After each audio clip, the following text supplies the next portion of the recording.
Diyos, ngayon na ilaga ng higayon ka buntag na magkahiyo sa dinhi sa Tunay Church sa mga pagsimba kaniya. Kila ba kaniya yung nalipay na nakadaog ni Atty. Abiner sa presentation ng mga Revolutionaries. I believe so, ang iyang mga presentations is something new from something old. So, today yun ang Diyos for that nice information. Okay? Ano yung pinakasawa ni Atty. All of them are attorneys. Okay? So, karong punta ison, hindi ko sinutubangan, it is because si Pastor Jess, nagsabi ka natin, Pastor, kung mapuhon, mag-lecture ka, wala yung problema. Pinawala ka mga akong buwan, ang akong charger sa akong computer, 5% na lang, nawa ko ison. So, karong punta, kung tindog na ko sinutubangan, kaya magsulti lang ison. Ang akong isulti sa inyo is visa outline ng akong 8%. Okay? Visa outline ison niya akong 8%. Okay na kayo pakigbahin kayo karang buntag mga kaigsunan.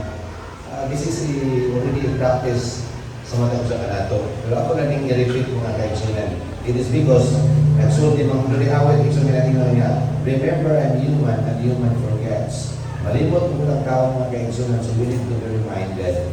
So karang yung buntag, I'm going to give you reminders. Ang title sa presentation igsunan is The Benefits of Giving. Ang mga kayuhan kumahatag ka.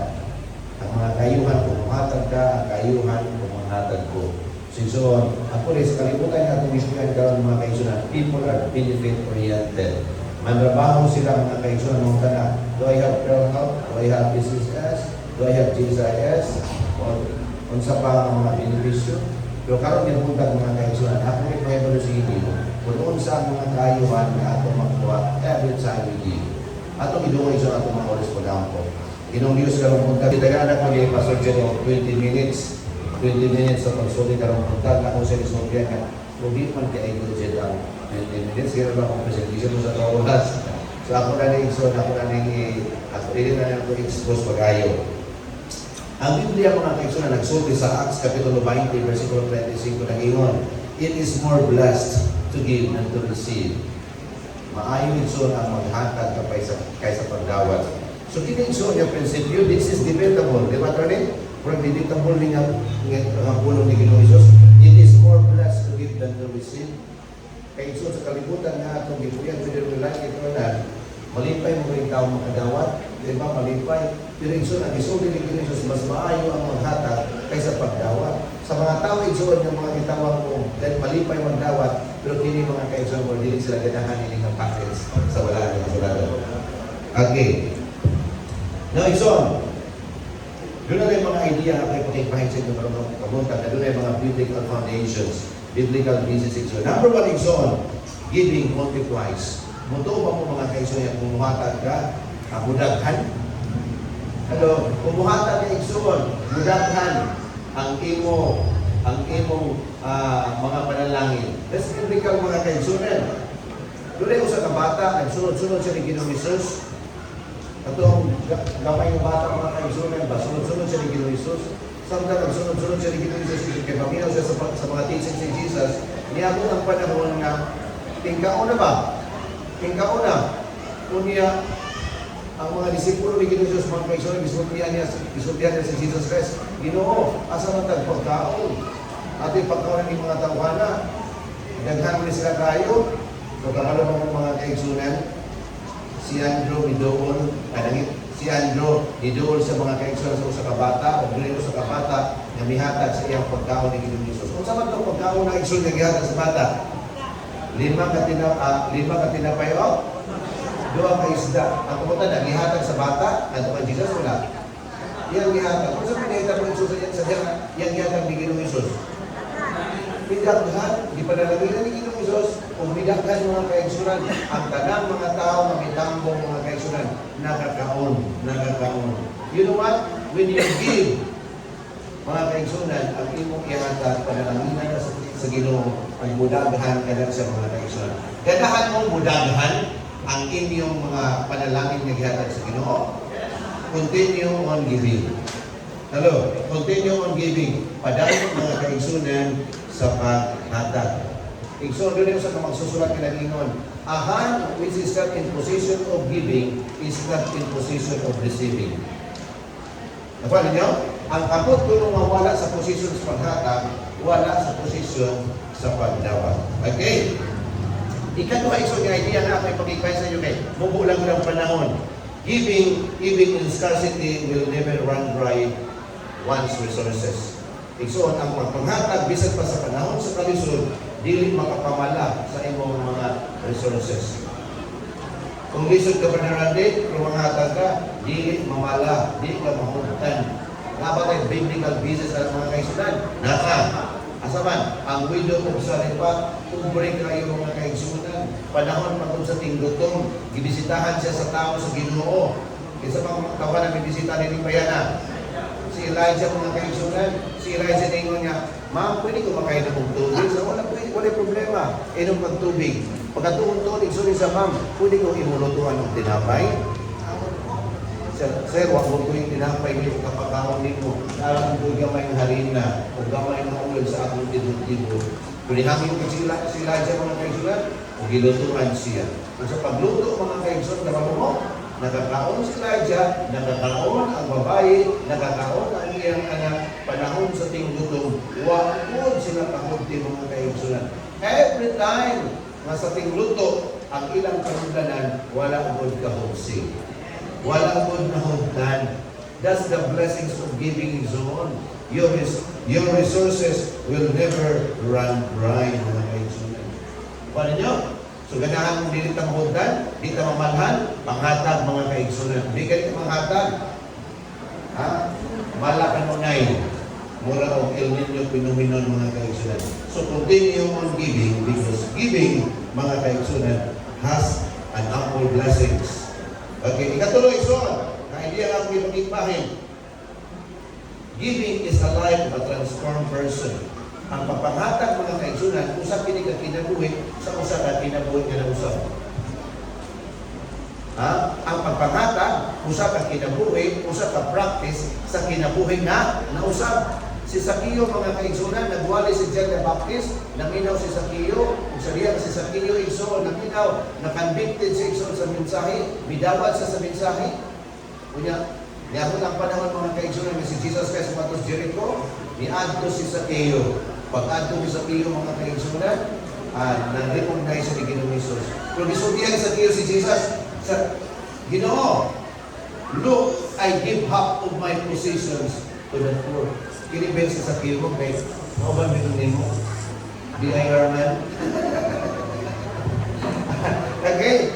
I give half of my possessions to the poor. Sa una si Sakio mga kaigsunan, what is siya? Kaya he was an extortioner. Extortioner mga kaigsunan. Kung sa diyan na nakaila sa ni Jesus Christ, nawala igsoon ang iyang pagkadalo. Nawala ang iyang pagkadalo, igsoon. Napulihan kong mahina, tagon. So igsoon, giusap si Sakio sa Ginoo tungod naminaw siya sa pulong ni Ginoong Hesus. O sa diya nga naminaw siya sa pulong ni Hesus, nausap siya. O sa diya nga nausap siya man siya. So may nahitabo ang pagkadalo na iri sa iyang kinabuhi o ang iyang kinabuhi na pulihan ng pagkamay na tagon. So igsoon, kung may natagon ka, it suggests an idea that you are transformed. Ako na to? It suggests an idea that you are transformed person mga kaigsunan. I believe that all of us are transformed because we are already practicing the virtue of giving. So, muna ko, giving is a life of a transformed person. Next, giving more will lead to prosperity. Kini nga statement nito na ang pagpanghatag daghan mga kaigsunan. Muhatag paguna sa usapan, sa pag-usmag. Doon naman tayo biblical basis ana. Si Ellen White mga kaigsunan, nagsulti siya. Ang mga Hebrewanon kaniadtong panahon, dili dalo mga kaigsunan. Kapag mo, nihatag sila ikapulong 10% sa ilang income, nihatag sila ng 10% ilang offering, nihatag sila 10% kadto sa mga kabos, nihatag po sila mga kaigsunan. 10% sa ilang para sa templo. Pila na ilang hatag? Pila ilang hatag sa mga Hebrewanon kaniadtong panahon? 40% mga kaisunan. Grabe, ikatulong 10%, offering 10%, for the temple 10%, sa mga kabusing zone is 5 to 10%. So, ang ilang giving is 35 to 40%. Kung naging mo, Sister White, ang ilang pagpanghatag, their generosity lead them to prosperity. Magaling mo siya? So do you want to be prosperous in all our undertakings? Continue practice on giving. Sunod, isuon. Giving more to the Lord protects from budgets. Kawan ako sa yung budgets. One half, sima. Utang, utang. Utang, hindi na masingil. Ang pagpanghatag isuon protects from budgets. Okay, hello my case. Giving protects from budgets. Kanang budgets isuon kana din utang dili na kabayaran ba? Yun ay usa ka Adventista yung mga kaigsunan sa Mindanao. Kung kini usa ka Adventista sa Mindanao mga kaigsunan dito sa gikan sa Saudi Arabia, pagika sa Saudi Arabia sa dagan sa kwarta ng tigong namalit sa yuta. Pagpamalit ng yuta so iyang divide ang iyang isang divide ang iyang yuta. Kunya igsoon siya, Ginoo. Kumukuha pa ko sa katao nga tigmunikta. Makagasto sa dugang ma'am sa Ginoo. Mauli lang ko ni mong ikapulo, kuhatag ko ni mong zero equal to my time. Ikaw na paningil, Ginoo ni mga tawhana nga dahil utang o yun na anak ko. Kapag mo isang musuwa sa iyong soberano, every month, dili na sa paningil, ang mga tao, mga kaigsunan, maunay muadto. By the way, sa wala kasi nag-practice kung sikupyo, uli, ikapulo mga kaigsunan, what? Sige sa paningil, dili, maiban. Pero sa diya igsoon na nag-practice siya o magkakatinuman sa pagpuling ikapulo, maghatag kong halag mga kaigsunan, ang mga tao mata tapos bulan, maunay mo niya. Wala na maningil ma'am. You know what? Sa una, wala na mayan. Pero sa diya, ni-practice siya. Ay igsoon ulit matinuman sa pagpuling sa ikapulo, halag-halag na kung sinita mo. Wala na yung budgets. Bayad na tanan mga kaigsunan. Just the blessings. Kamu mulai mga negosyante, nilagang mga paniliwan, wala na namayad.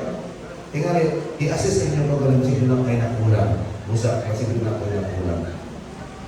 Ma'am, naman buka sa BIR. Kaya ang mga tao are, masalan, ubayad yun. Kaya sa dili pamayad ka na. Pero, kaya igsoon, halos ng mga employee, ubayad yun. Walang choice. Walang choice kayo. Di mo katang sa sweldo, kuhaan na daan. Ang empleyado alakan siya ang empleyado sa negosyante. Pero abin yung mga kaisunan, kung mubayad ka sa BIR mga kaisunan, ako magulang responsibility.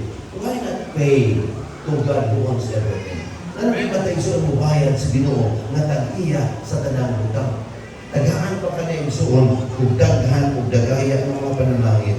If only we are faithful unto to Him. So giving more to the Lord protects from budgets.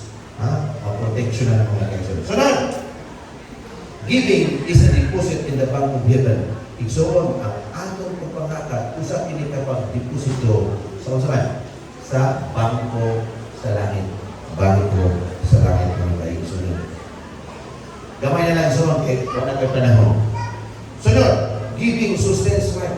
Ang pagpanghatag mga kaigsunan makasustentos kinabuhi. Kung ato basahon igsunan ang Salmo kapitulo 41, versikulo 1-3, na ang mga taong mindful sa mga poor, mga taong mahunahon sa mga pobre, mga taong mahinatagon mga kaigsunan, ginasustentuhan sila sa Ginoo bisan pa sa ilang mga higdaanan, even in their bid of languishing. So do you want to be sustained by God?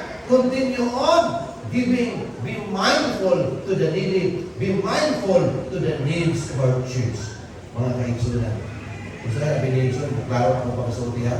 Kung sa'yo, wapo kayo atong mga sakyanan. Wapo kayo ang atong mga balay. Pero ang balay sa Ginoo mga kaigsunan kung sa'yo, nagagidilay. And that's reality. Why? Because God's people fail to give more to the Lord. So kami po tayo ang iyong nakikita sa nako. Be faithful, be generous in your giving. Kung ang Ginoo igsoon, na nakakita ka na to is responsible sa paghatag nato sa dagaya ng panalangin. O kung gusto Ginoo, wala na yung luna na igo na kabutan yan. Sisuman karon nga buntag. Hindi nila magkaman ito wala na kayo. Panahon nila, doon na tayo napupo, doon na tayo nakuha, meaning akong hamong presentation, though it is oral, wala mo nakita sa tubangan, but I believe that you learn something. Again, this is the benefits of giving. Ang Ginoo, magpakamahayo o magpanalangin na buntag.